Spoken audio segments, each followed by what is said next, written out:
রাত ৩টা। এক নারী গভীর ঘুমে আচ্ছন্ন। হঠাৎই তার পিছন দিক দিয়ে একটা ধারালো ছুরি ছাই করে চলে গেল।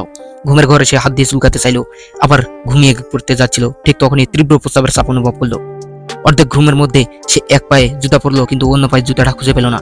বাধ্য হয়ে বিছানার নিচে হাত ঢুকাতে খুঁজতে লাগলো। হঠাৎ সেই একই ছুরিটা আবার দেখা দিল। যাই হোক, জুতা পরে টলতে টলতে টয়লেটের দিকে গেল। সে বুঝতে পারলো না তার পিছনে একটা অচেনা লোক চুপি চুপি অনুসরণ করছে। কাজ সেরে এসে সে একটা মদের গ্লাস ঢেলে দিল। অতীতের কষ্টকর স্মৃতিগুলো মনে পড়তে লাগলো। কয়েকদিন আগে অ্যানি নামের এই মেয়েটার জীবন ছিল একদম এলোমেলো। ঠিক তখনই বাড়িওয়ালা ভাড়া তুলতে এসে তাকে বিপদে ফেলে দেয়।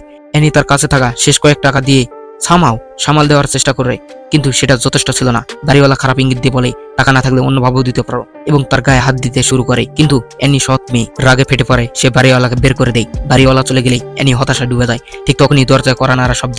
দরজা খুলে দেখে কেউ নেই, শুধু মাটিতে একটা রহস্যময় বক্স পড়ে আছে। সে বক্সটা খুলতে যাবে, এমন সময় ফোন বেজে ওঠে। অপর প্রান্ত থেকে একজন নিজেকে চাকরি দেওয়ার লোক বলে পরিচয় দেয়। সে জিজ্ঞেস করে, তুমি কি একটা হাই স্যালারি চাকরি করতে চাও? কাজটা খুব সহজ, শুধু ধনী লোকদের বাড়ি পাহারা দেওয়া। অ্যানি তো খুশিতে আত্মহারা।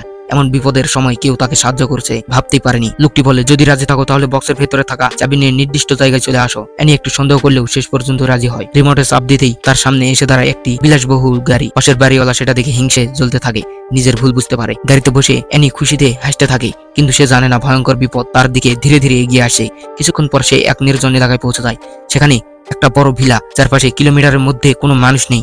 তবে ভিলার ভেতরে সাজসজ্জা এত সুন্দর যে প্রথম দেখতেই অ্যানির মন ভরে যায়। শুধু তাই না, ভিলার খাবার, পোশাক সবকিছুই সে ইচ্ছা মতো ব্যবহার করতে পারবে। তার একমাত্র কাজ বাড়িটা দেখাশোনা করা। কিন্তু যখন অ্যানি এজেন্টকে বিদায় জানিয়ে ঘুরে দাঁড়ালো, তার পেছনে হঠাৎ এক ভয়ঙ্কর অদ্ভুত ছায়ামূর্তি দাঁড়িয়েছিল।